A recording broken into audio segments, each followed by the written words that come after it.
a Dios.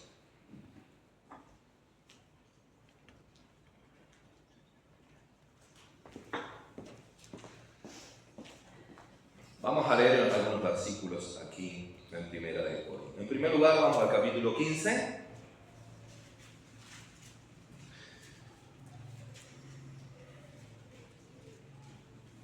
Dice así la palabra de Dios, Primera de Corintios 15. Además os declaro, hermanos, el evangelio que os he predicado, el cual también recibisteis, en el cual también perseveráis, por el cual asimismo, si retenéis la palabra que os he predicado, sois salvos, si no creísteis en vano. En el versículo 51, he aquí os digo un misterio. No todos dormiremos, pero todos seremos transformados en un momento, en un abrir y cerrar de ojos, al final de la trompeta, porque se tocará la trompeta y los muertos serán resucitados, incorruptibles, y nosotros seremos transformados. Porque es necesario que esto corruptible se vista de incorrupción y esto mortal se vista de inmortalidad. Y cuando esto corruptible se haya vestido de incorrupción y esto mortal se haya vestido de inmortalidad, entonces se cumplirá la palabra que está escrita: sórbida es la muerte en victoria. ¿Dónde está, oh muerte, tu aguijón? ¿Dónde, oh sepulcro, tu victoria? Ya que el aguijón de la muerte es el pecado y el poder del pecado la ley, mas gracias sean dadas a Dios que nos ha dado la victoria, o que nos da la victoria por medio de nuestro Señor Jesucristo. Así que, hermanos míos amados, estad firmes y constantes, creciendo en la obra del Señor siempre, sabiendo que vuestro trabajo en el Señor no es en vano. Gracias, Padre, por esta palabra. Una vez más, encomiendo todo este tiempo en tus manos, Señor, para que se eche tu voluntad y en la mano divina del Espíritu Santo, porque Él conoce la verdadera necesidad y tiene poder suficiente, tiene herramientas, tiene recursos suficientes para socorrernos. Gracias, Señor, por tu Espíritu Santo. En el nombre de Jesús declaro victoria en esta hora. Úngenos con tu Espíritu Santo y unge a todo tu pueblo, a todos los que están acá, sean tocados y ungidos con la presencia del Espíritu Santo. Amén. Amén. Muy bien. Vamos a compartir algunos textos de aquí de esta palabra. Entonces, el tema que tengo es: permanece firme y constante. De esto se trata la predicación hoy en esta mañana, de permanecer firmes y constantes. Dos cosas interesantes. Amén. Vamos a estar hablando sobre, la resurrección o la muerte y el arrebatamiento de la iglesia, todo lo que va a pasar. El capítulo 15 aquí de Primera de Corintios está hablando de la resurrección de los muertos. ¿Ya? ¿Cómo va a ser? ¿Qué es lo que va a suceder? ¿Verdad? Entonces, termina diciendo en el versículo 58, acá 57, 58, termina diciendo de esta forma: así que, hermanos míos amados, estad firmes y constantes, creciendo en la obra del Señor siempre, sabiendo que vuestro trabajo en el Señor no es en vano. Amén. Entonces vamos a hablar hoy de permanecer firme y constante. Gloria a Dios. Vamos a hacer referencia también a 1 Tesalonicenses 4:13, cuando habla sobre el arrebatamiento. Muy bien. En 1 de Timoteo, no busquen en las Escrituras, no es necesario, simplemente voy a hacer referencia. 1 Timoteo 4, verso 1, dice que en los postreros tiempos, en los últimos días, en los últimos tiempos, algunos apostatarán de la fe. siguiendo a doctrina de engañadores, ¿verdad? Y a doctrinas de demonios, ¿no? En los últimos tiempos habrá este problema en la iglesia, ¿verdad? Habrá este problema en la iglesia evangélica, por así decirlo, en la iglesia pentecostal, ¿verdad? La iglesia cristiana, que algunos apostatarán de la fe siguiendo, ¿verdad?, a engañadores y a doctrinas de demonios. O sea que va a haber un tiempo donde la gente va a apostatar de la fe. Apostatar es alejarse. Apostatar es negar la fe verdadera. ¿Entienden? Llega un momento que el creyente comienza a negar la fe que ha creído en algún tiempo, ¿no? Y apartarse. Cuando uno niega la fe, comienza a apartarse, a alejarse, a buscar argumentos para alejarse de la fe verdadera, ¿no? Y después terminan escuchando todo lo que hay en este mundo para escuchar, que hay muchas cosas para escuchar. Por eso debemos permanecer firmes y constantes. Aquí en 1 Corintios 15 dice: además os declaro, dice el apóstol Pablo, hermanos, el evangelio que os he predicado, el cual también recibisteis, en el cual también perseveráis. Amén. Aquí el apóstol Pablo está como exhortando, como hablando de ese evangelio puro que recibieron al principio, en el cual perseveráis, ¿no? En el cual tenéis que ser constante, ¿no? Por el cual dice así mismo: si retenéis la palabra que os he predicado, sois salvos, si no creísteis en vano. El retener la palabra significa no apostatar, no alejarse de la palabra, sino retener la palabra de Dios y retener la fe verdadera en el corazón. Amén. En Santiago 1, verso 8, dice que el hombre habla sobre el hombre de doble ánimo. El hombre de doble ánimo. Es el hombre, el creyente inconstante. Es el creyente que muchas veces está ahí como de una forma indefinida, no está definida su fe, es inconstante. Está un tiempo en el mundo y está un tiempo en la iglesia. Está un tiempo en la fe y otro tiempo fuera de la fe. Ese es el creyente de doble ánimo que dice la Biblia. Inconstante en su fe, no es constante, no es perseverante. Ese es el creyente que es como las olas del mar que van y que vienen y que son arrastrados a veces por diferentes situaciones, ¿no?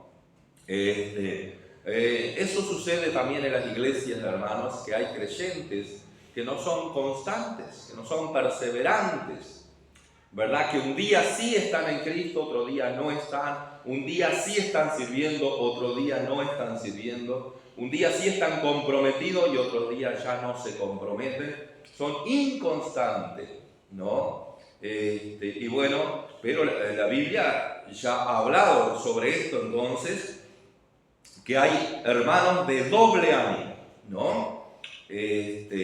Ahora nosotros somos llamados a estar firmes, tener el ánimo de la fe verdadera, el ánimo de Cristo, el ánimo de la verdad, de la palabra, y mantenernos ahí. Nosotros somos llamados, hermanos, de esa forma, si nosotros queremos ser salvos realmente, ¿verdad?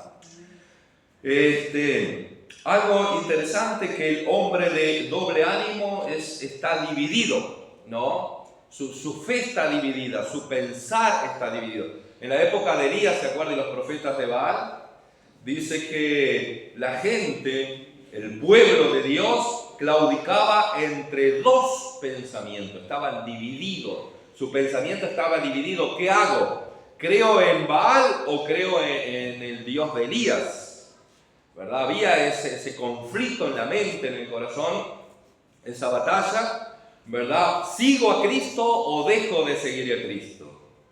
¿Verdad? ¿Me congrego o dejo de congregarme? ¿Oro o dejo de orar? ¿Sirvo o dejo de servir?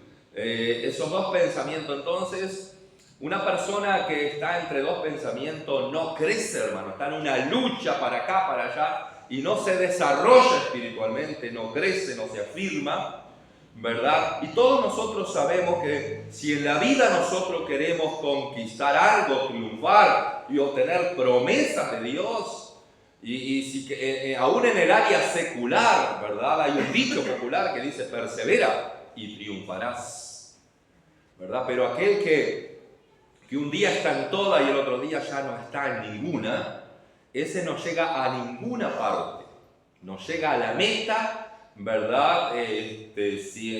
Por ejemplo, si hablamos de los estudios, bueno, yo quiero ser doctor o quiero ser profesor, bueno, esa es la meta, pero en el camino me voy a encontrar que un día quiero estudiar todo y voy a estudiar y voy a dar examen, y después ya, a medida que va transitando, ya voy dejando todo, voy cambiando, y después cambio para otra profesión y voy cambiando para otra y para otra.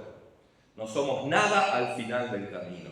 Y en la fe también hay creyentes que van a llegar sin nada y algunos van a llegar sin fe al final del camino si no son constantes y perseverantes. Por eso, permanece firme y perseverante. Dios no se agrada de los creyentes tibios. La Biblia habla, ¿verdad?, en el Apocalipsis, en una de las características de las iglesias, ¿verdad?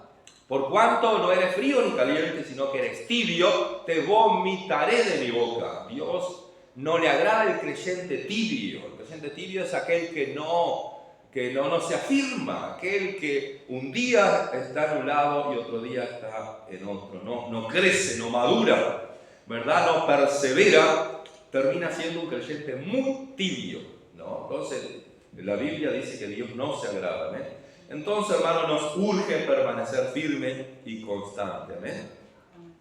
Por algunas razones, y una es que los últimos tiempos, estamos en los últimos tiempos. Si nosotros en este tiempo descuidamos la firmeza espiritual, descuidamos la fe, descuidamos orar, descuidamos servir a Dios, descuidamos congregarnos, ¿verdad? Este es el último tiempo. ¿Qué vamos a esperar? ¿Cuándo vamos a firmarnos? ¿Cuándo vamos a ser constantes? ¿Cuándo vamos realmente a enfocarnos en el Dios que nos ha dado la vida, la salvación y el perdón? Estos son los últimos tiempos. Yo sé que en muchas ocasiones se hablaron y se habla de los últimos tiempos. Claro, Dios quiere, ¿verdad?, que se hable, porque Dios está dando chance, está hablando y Él está siendo paciente, dice. Amén. ¿Verdad? Dice que Él no retarda esta promesa de la segunda venida. Nada más que es paciente para que ninguno perezca, sino que todos procedan al arrepentimiento, porque Dios no quiere que la gente perezca. Entonces Dios constantemente en su misericordia, a pesar de que estamos en el último tiempo, porque lo único que falta es que Dios toque la trompeta. Amén. Es lo único que falta, ¿verdad? Porque ya está todo el ambiente, ¿verdad? Está el ambiente preparado para el anticristo, está el ambiente preparado para que la iglesia sea perseguida, está todo ya, digamos, pronto para que cuando la iglesia sea levantada y arrebatada, ¿verdad?, asuma el anticristo y bueno, los que se queden van a sufrir el juicio, ¿no?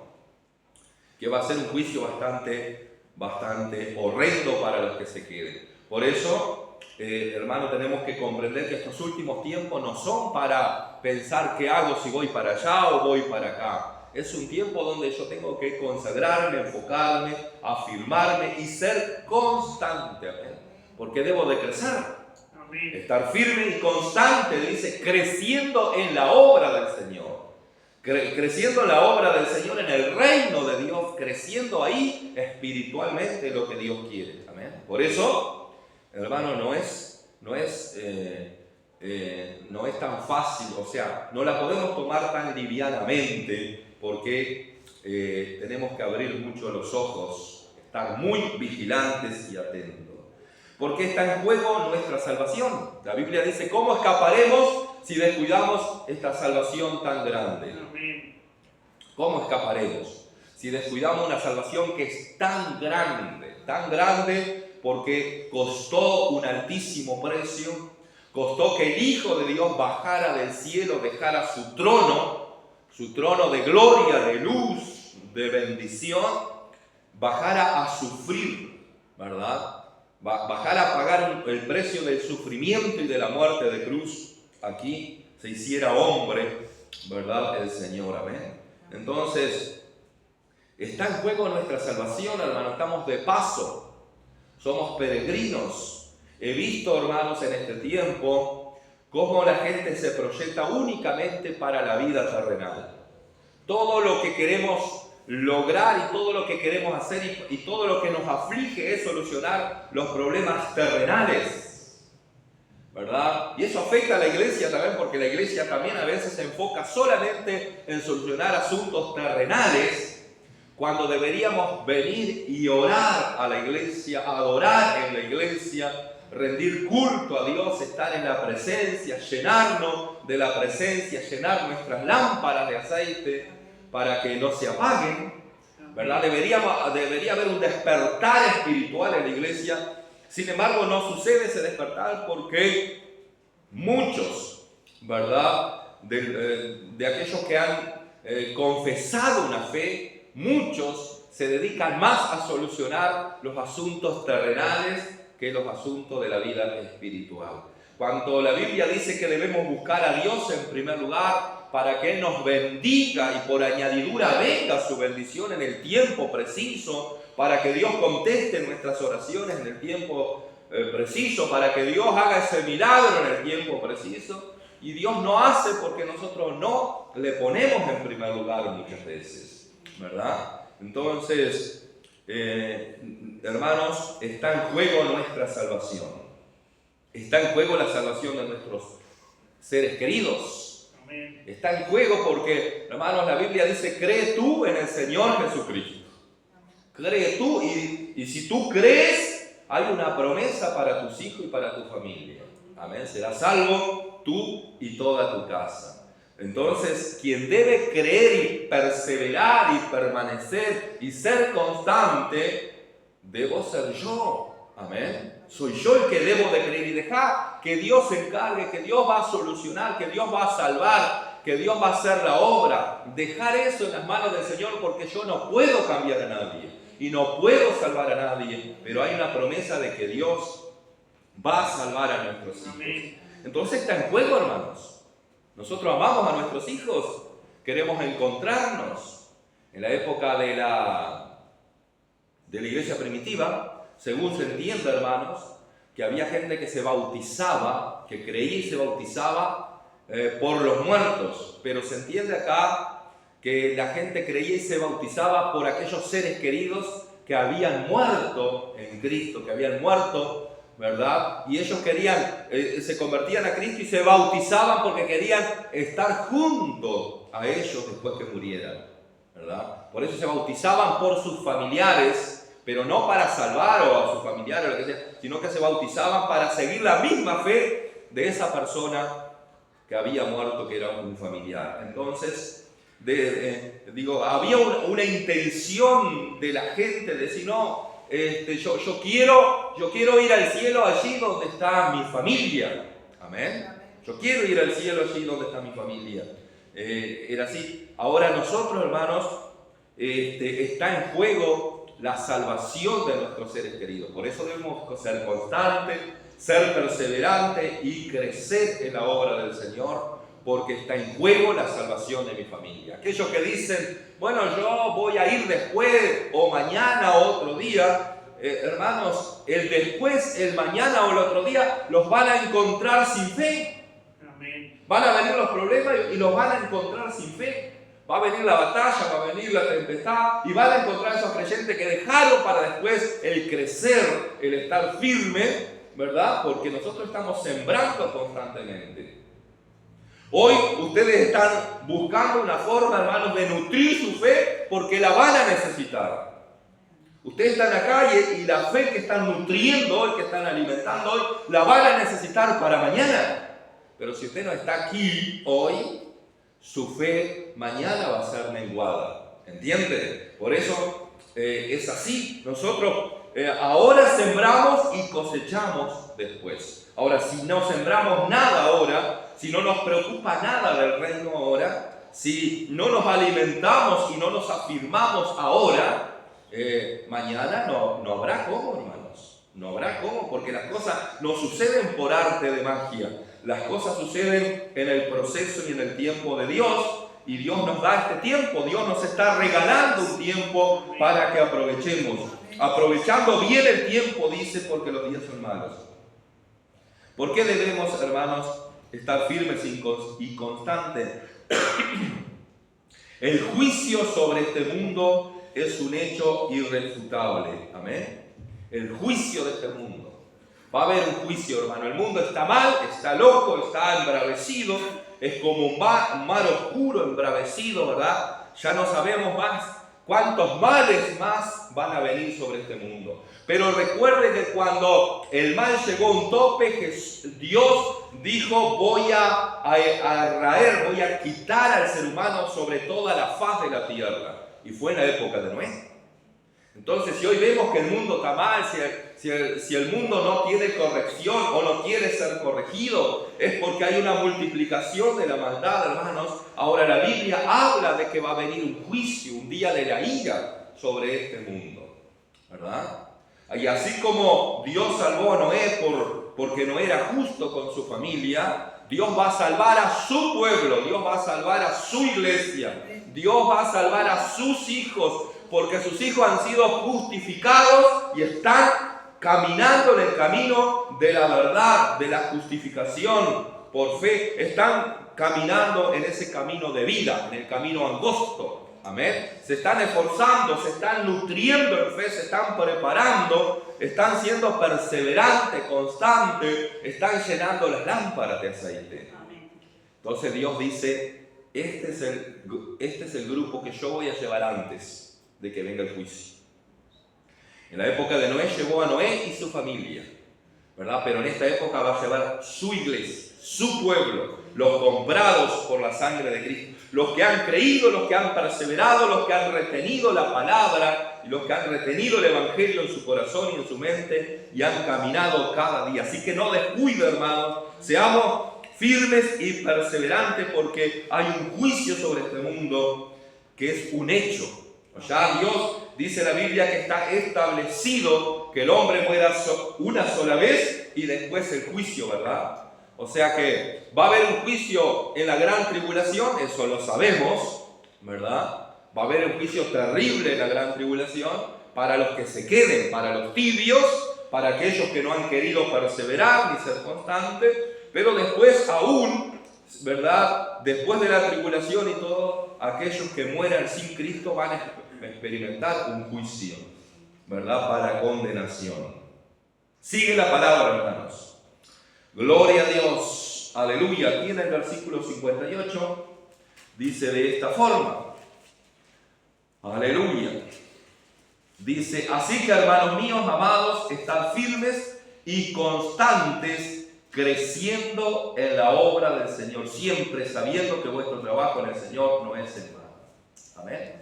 Cuando dice la Biblia acá, estar firmes y constantes, creciendo en la obra, está hablando también, hermanos, que nuestra fe tiene que crecer. Cuando dice creciendo en la obra del Señor, involucra la fe. Amén. Nosotros tenemos que crecer en fe. Amén. O sea que nuestra fe tiene que encenderse. ¿No? Dice el apóstol Pablo, aconsejándole a Timoteo, ¿verdad? Que avives el fuego del don que hay en ti. Que avives. Amén. Nosotros tenemos que encender acá la fe nosotros. Tenemos que creer, pero el creer de corazón, hermano, ese creer que nos lleva a obedecer. Ese creer que nos lleva a ser responsables en nuestra vida cristiana, ¿entienden? Que nadie nos esté empujando a hacer algo que ya sabemos que tenemos que hacer. Ya hemos sido enseñados, entonces mi fe delante de Dios tiene que ser una fe responsable, obediente, amén. Sea como sea el tiempo, puede ser un tiempo bueno, un tiempo malo, un tiempo de lucha, o un tiempo de abundancia, o un tiempo de escasez, un tiempo de enfermedad, o un tiempo de salud, ¿verdad? Como sea, yo tengo que tener una fe viva.